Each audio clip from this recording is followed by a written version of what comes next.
여러분 잘 지내셨죠? 네. 얼굴 표정을 보니 잘 모르겠네요. 잘 지냈을 거라고 믿고 또 나아가 보도록 하겠습니다. 여러분, 2차 세계대전이 막바지에 이를 무렵이었습니다. 연합군은 전쟁 고아들을 위해 임시로 막사를 제공했습니다. 그리고 이들이 거주할 만한 장소를 물색했죠. 그러는 동안 막사 안에서 고아들은 성장했습니다. 그러던 어느 날 막사의 장교들은 아이들이 밤에 잠을 이루지 못한다는 것을 발견했습니다. 이에 대해서 장교들은 매우 당황했죠.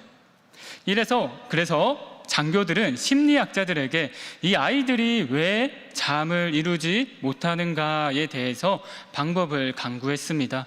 이때 심리학자들이 어떤 방법을 제시했을까요? 바로 어린 아이들에게 먹을 것을 빵 한 조각을 쥐어주는 것이었습니다. 이 어린아이들은 전쟁통에 있다 보니까 당장에 먹을 것이 없으면 어떡하나라는 이러한 염려로 잠을 이루지 못한 것이었습니다. 그런데 자기 손에 빵 하나가 쥐어지니까, 염려가 해결되니까 비로소 잠을 이룰 수 있게 된 것이죠. 여러분, 오늘 우리도 이와 같은 염려를 하고 있지는 않은지 모르겠습니다.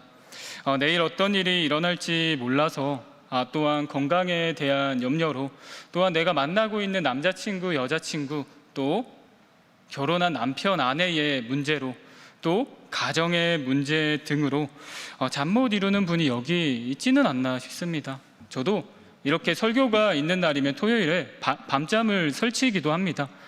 부족한 내가 하나님의 말씀을 어떻게 더 잘 전할 수 있을까라는 생각을 하면서 잠에 들기 때문인 것 같아요. 그런데 지금 이 자리에 하나님께 모든 것을 맡기고 나왔습니다. 여기서 나는 염려를 하지 않습니다 라고 담대하게 손을 들 수 있는 사람 있을까요? 아마 없겠죠. 우리는 알게 모르게 작게라도 끊임없이 찾아오는 물음 앞에 염려를 하면서 살아갑니다. 그렇다면 현실을 살아가는 우리는 이 염려를 어떻게 바라보아야 할까요? 여러분, 혹시 우리가 가지고 있는 성경 개역 개정에 두려워하지 말라가 총 몇 번 등장하는지 아시나요? 제가 가피풀에 쳐봤습니다. 두려워하지 말라 총 81번이 나옵니다. 그리고 킹 제임스 버전에 fear라고 두려움을 쳐보니까 501번이 나오더라고요. 그리고 유사 성경 구절까지 더하면 무서워하지 말라 등등의 worry 등등의 이 단어를 찾으면 얼마나 많은지 모르겠습니다. 여러분, 성경에는 왜 이렇게 두려워하지 말라라는 말이 많이 등장하는 것일까요? 태극 형제는 답을 알고 있나요? 왜 이렇게 많이 등장하는 것일까요? 맞아요. 그만큼 많이 두려워하니까. 그 두려워하는 모습을 누가 좋아하지 않기 때문이죠. 바로 주인이 하나님께서 좋아하지 않기 때문입니다. 우리 마태복음 6장 25절 27절 말씀 우리 다 같이 읽도록 하겠습니다. 그러므로 내가 너희에게 이르노니 목숨을 위하여 무엇을 먹을까, 무엇을 마실까, 몸을 위하여 무엇을 입을까 염려하지 말라. 목숨이 음식보다 중하지 아니하며 몸이 의복보다 중하지 아니하냐. 너희 중에 누가 염려함으로 그 키를 한 자라도 더할 수 있겠느냐. 이 말씀을 누가 했죠? 바로 예수님께서 하셨습니다. 예수님께서 직접적으로 염려하지 말라라고 말씀하신 거죠. 물론 우리에게 근데 허락된 염려가 한 가지 있습니다. 우리 고린도후서 7장 10절 말씀 다 같이 읽도록 하겠습니다. 하나님의 뜻대로 하는 근심은 후회할 것이 없는 구원에 이르게 하는 회개를 이루는 것이요 세상 근심은 사망을 이루는 것이니라. 아멘. 바울은 두 가지 종류의 근심을 말합니다. 어떤 근심이죠? 하나는 하나님 뜻대로 하는 근심이고 다른 하나는 세상 근심입니다. 그러면 하나님의 뜻대로 하는 근심은 무엇일까요?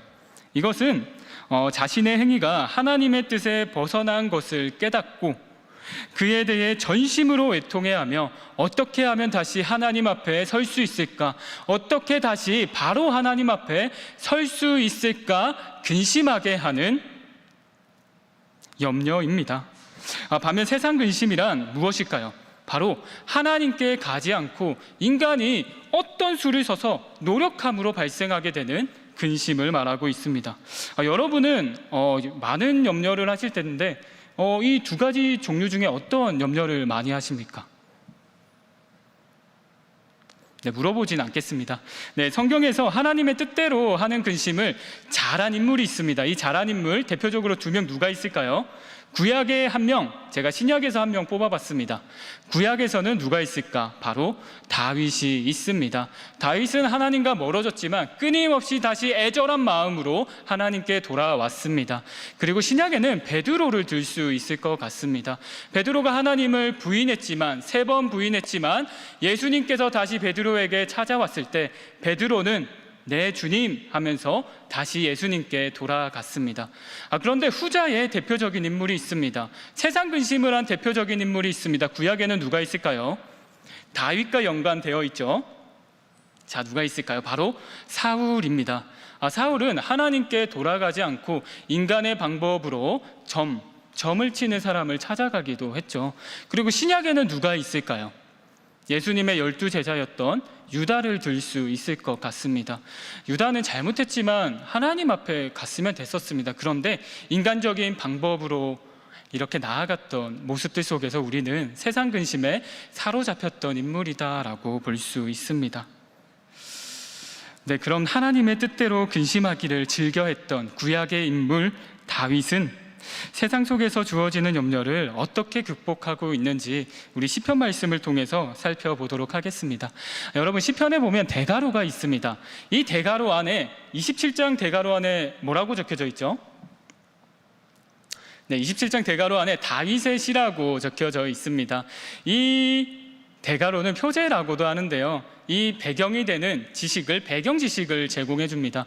그런데 시편 60편을 보면 배경 지식의 역사적 배경과 저술 시기를 알려주기도 합니다. 그런데 이 27편은 다윗의 시라고만 언급하고 있습니다. 그러면 이 다윗의 시는 언제 지어졌을까요? 문맥을 보면 알 수 있을까요? 그런데 문맥을 보아도 정확히 언제 쓰여졌는지는 알 수 없습니다. 하지만 우리는 이 시가 다윗의 시라는 것은 알고 있습니다. 다윗이 자신의 삶 속에서 어려운 상황에 처했을 때 믿음의 사람으로 어떻게 삶을 돌파했는지 우리는 배울 수가 있다는 것이죠. 다윗은 평생 대내외적으로 싸워야만 했습니다. 다윗, 그 이스라엘의 주적 누구였죠? 어떤 나라가 있었죠? 골리앗이 있었던 블레셋이 있었습니다. 다윗은 블레셋과 싸워야 했습니다. 그리고 이 나라 안에서는 누구와 또 싸워야 했을까요? 바로 자신을 음해하려는 사울과 싸워야 했습니다. 그런데 또 노년에는 또 누구랑 싸웠습니까? 싸웠다고 보긴 힘들지만 이 압살롬, 그 아들을 피해 도망 다녀야 했습니다. 그런데 다윗은 이러한 상황 가운데서 어떻게 신앙을 지켜서 하나님 마음에 합한 자라고 칭찬을 받았을까요? 우리 시편 27편 2절에서 3절 말씀 다 같이 읽도록 하겠습니다. 악인들이 내 살을 먹으려고 내게로 왔으나 나의 대적들, 나의 원수들인 그들은 실족하여 넘어졌도다.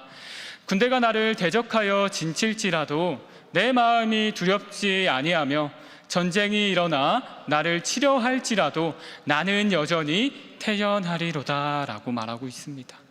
여러분, 이게 2절 3절에서 나오는 이 악의를 품은 자들은 누구입니까? 바로 악인, 대적들, 원수들, 군대라고 표현합니다. 이거는 다윗이 점층법으로 표현했습니다.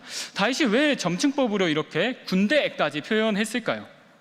다윗은 2절의 말씀을 작성하면서 완료형을 사용합니다. 과거 시제를 사용한 거죠. 다윗은 과거에 하나님이 구원해 주심을 찬양했습니다. 그런데 3절을 보게 되면 미완료형을 사용하고 있습니다. 한마디로 미래를 나타내는 것입니다. 그래, 과거의 악인, 대적들, 원수들이 나를 찾아왔지만 하나님께서 지켜주셨지라고 말하면서 3절에 그래 좋다, 내가 경험해보지 못한 악인과 대적, 아니 군대가 올지라도 나의 하나님은 나를 지켜주실 것이다 라고 선포하고 있는 것입니다. 이런 고백의 근원은 1절을 보면 더욱 두드러지게 나타납니다. 우리 1절 말씀 다 같이 함께 읽도록 하겠습니다. 여호와는 나의 빛이요 나의 구원이시니 내가 누구를 두려워하리요. 여호와는 내 생명의 능력이시니 내가 누구를 무서워하리요 라고 고백합니다. 다윗이 왜 두려워하지 않을 수 있었습니까? 바로 여호와, 출애굽시켜주신 그 여호와가 나의 뭐가 된다고요? 나의 빛이요, 구원이요, 내 생명의 능력이 되기 때문입니다. 그래서 우리 다 같이 한번 지금 이 시간 외쳐볼까요? 저를 따라해 보겠습니다. 여호와는 나의 구원, 빛, 생명의 능력이다. 우리 한번 외쳐보도록 하겠습니다. 하나, 둘, 셋. 여호와는 나의 구원, 빛, 생명의 능력이다. 맞습니다. 여러분의 삶의 구원과 빛, 생명의 능력은 누구입니까? 바로 하나님입니다. 그랬기 때문에 다윗은 두려워하지 않았고 잘못했더라도 그 하나님이 창조주이심을 알아서 다시 돌아올 수 있었습니다. 여러분 혹시 모세의 뒤를 이은 지도자를 알고 계십니까? 여호수아입니다. 여호수아를 제가 좋아합니다. 오늘도 여호수아와 같은 마음으로 섰는데요. 조익천 목사님이 안 계셔서 서게 됐는데 어떻게 말씀을 전할까 하면서 두렵고 떨리는 마음으로 섰습니다. 우리 여호수아에게 하나님이 하시는 그 말씀 한번 읽도록 하겠습니다. 여호수아 1장 6절에서 9절 말씀, 네, 읽겠습니다. 강하고 담대하라. 너는 내가 그들의 조상에게 맹세하여 그들에게 주리라 한 땅을 이 백성에게 차지하게 하리라. 오직 강하고 극히 담대하여 나의 종 모세가 내게 명령한 그 율법을 다 지켜 행하고 우로나 좌로나 치우치지 말라.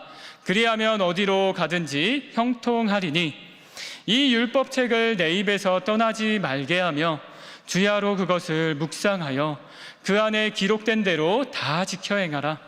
그리하면 내 길이 평탄하게 될 것이며 내가 형통하리라. 내가 내게 명령한 것이 아니냐. 강하고 담대하라. 두려워하지 말며 놀라지 말라. 내가 어디로 가든지 내 하나님 여호와가 너와 함께 하느니라 하시니라. 아멘. 여러분, 여호수아에 대해서 우리는 잘 알고 있습니다. 여호수아는 12명 대표로 뽑혀서 가나안 땅에 정탐을 하게 됩니다. 이 정탐을 하러 갔을 때 10명은 믿음의 고백을 하지 못합니다. 근데 성경에서 보면 갈렙과 여호수아는 믿음의 고백을 했다라고 말합니다. 이랬던 여호수아가 지금 가나안 땅에 들어가기 전에 어떤 마음가짐을 하고 있나요? 두려워 떨고 있습니다. 이때 하나님께서 말합니다.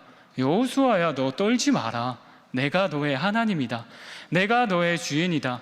너가 해야 될 것 한 가지가 있다. 너는 내 말씀을 묵상하고 주야로 묵상하고 그 말씀을 품고 담대히 나아가라. 이것이 피조물인 너가 해야 할 일이다 라고 하나님께서는 명확하게 말하고 있습니다. 우리는 많은 염려를 하게 됩니다. 결혼을 앞두고 거주지는 어디에, 집은 어떻게 구해야 되는지, 또 내가 지금 하고 있는 이 일을 내가 말년에도 계속 하고 있을지라는 두려움이 찾아오기도 합니다. 그리고 내가 사업을 준비하고 있다면 이 사업이 하나님 뜻에 맞을까? 또한 이 사업을 하나님 뜻 안에서 행할 수 있을까라는 두려움이 들기도 합니다. 이뿐 아니라 우리는 마음속에 여러 가지 염려가 있겠죠. 이러한 염려를 가진 청년들에게 하나님께서 말씀하고 있습니다. 땡땡아, 너 두려워하지 마라. 염려하지 마라. 내가 너의 하나님이 된다. 이 말씀을 하나님께서 여러분에게 하시는 생명의 말씀으로 믿고 나아가는 우리 신일교회 청년부 공동체 되기를 주님의 이름으로 축복합니다. 그렇다면 하나님 앞에 살아간 다윗의 한 가지 소원은 무엇이었을까요? 다시 본문으로 돌아와 제가 4절 말씀을 새번역 말씀으로 읽도록 하겠습니다. 주님, 나에게는 단 한 가지 소원이 있습니다.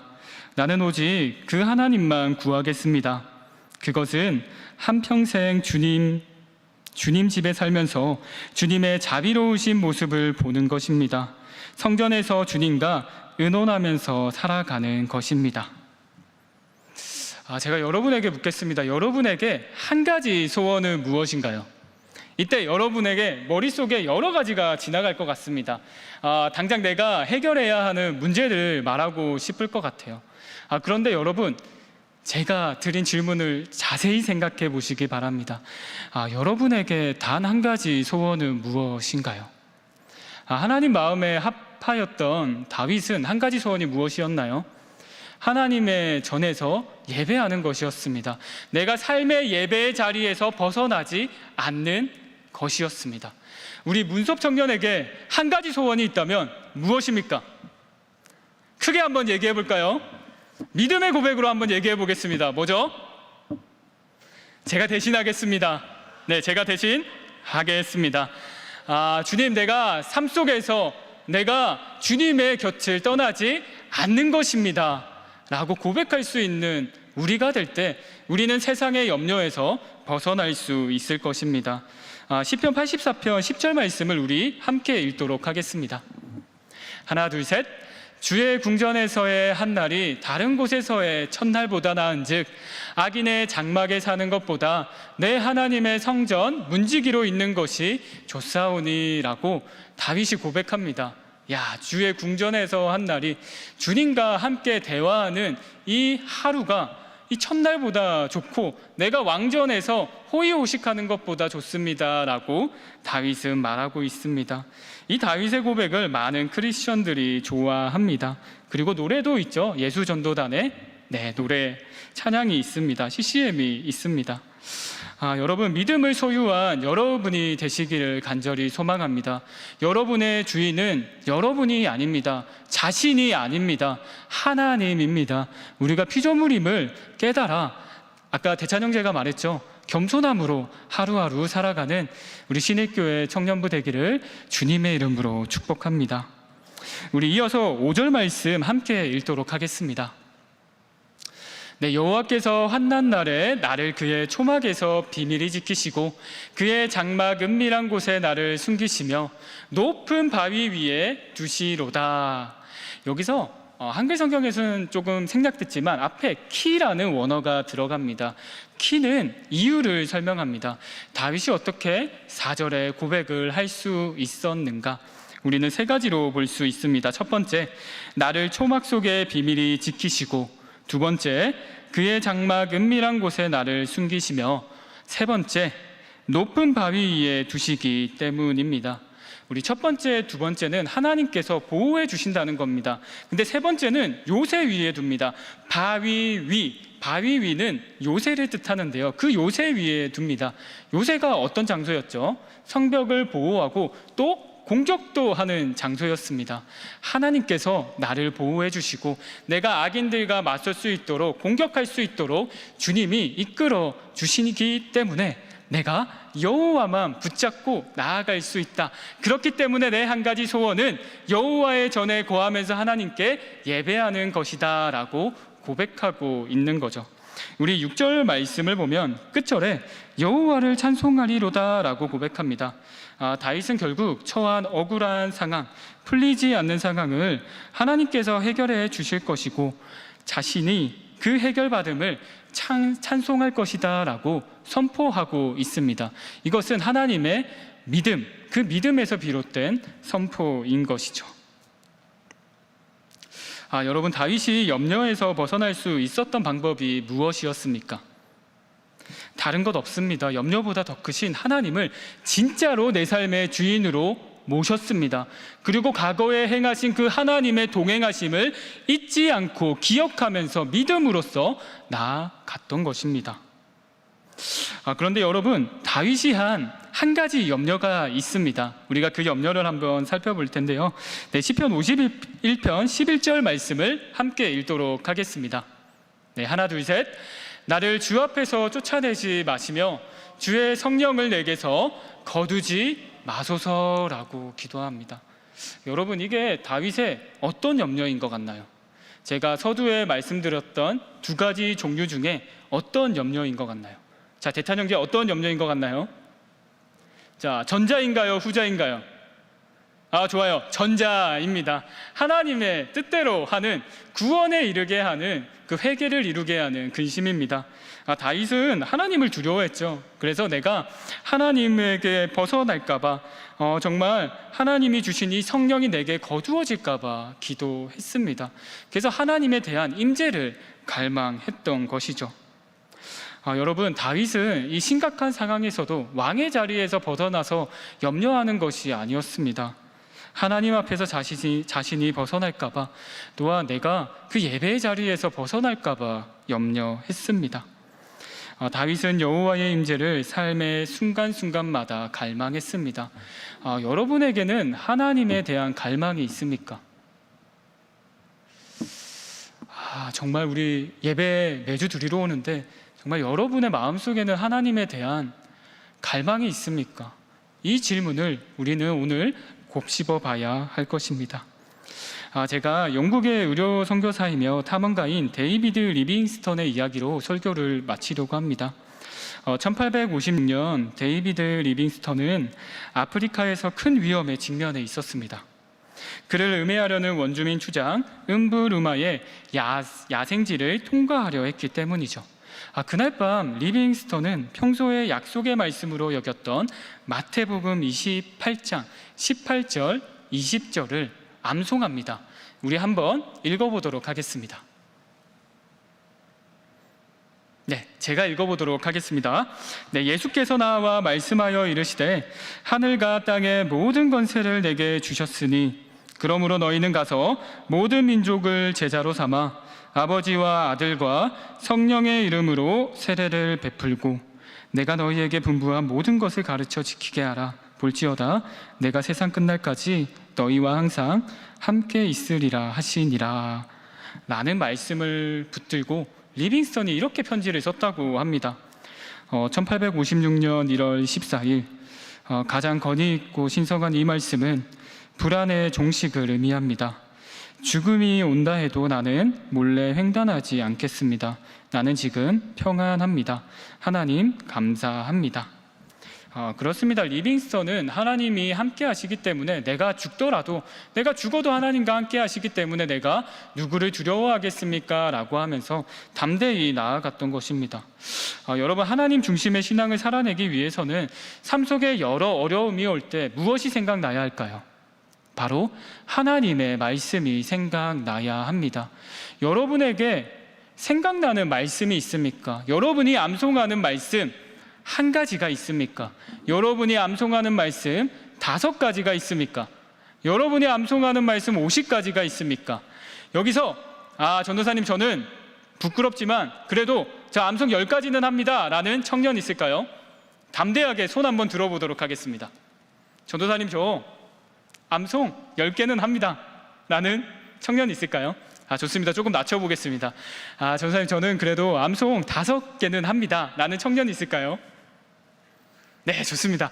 자, 여기서 우리가 전도사님 저 그래도 암송 1가지는 합니다 라는 청년이 있을까요? 네, 손 내려보시기 바랍니다. 역시 우리 3장 16절 요한복음 3장 16절이라도 다들 암송하고 계시죠? 네, 좋습니다.